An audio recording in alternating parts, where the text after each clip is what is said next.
આજની વિડીયોમાં વાત કરીશું દેશ અને દુનિયાના સુપરફાસ્ટ સમાચારની। સૌપ્રથમ વાત કરીએ તો જાણો વિશ્વના સૌથી પહોળા વૃક્ષ વિશે। વિશ્વનું સૌથી પહોળું વૃક્ષ ભારતમાં આવેલું છે। આ વૃક્ષ 250 વર્ષથી પણ વધુ જૂનું છે। તેને ધ ગ્રેટ બનિયન ટ્રી તરીકે ઓળખાય છે।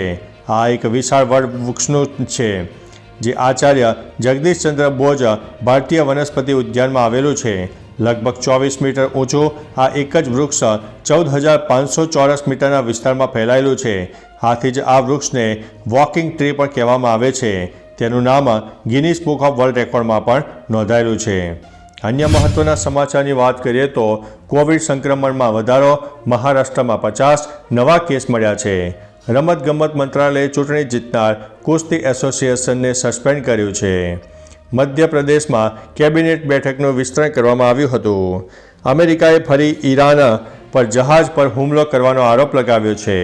ભારતીય મહિલા ટીમે રચ્યો છે ઇતિહાસ, ઓસ્ટ્રેલિયાને પ્રથમવાર ટેસ્ટમાં હરાવ્યું છે।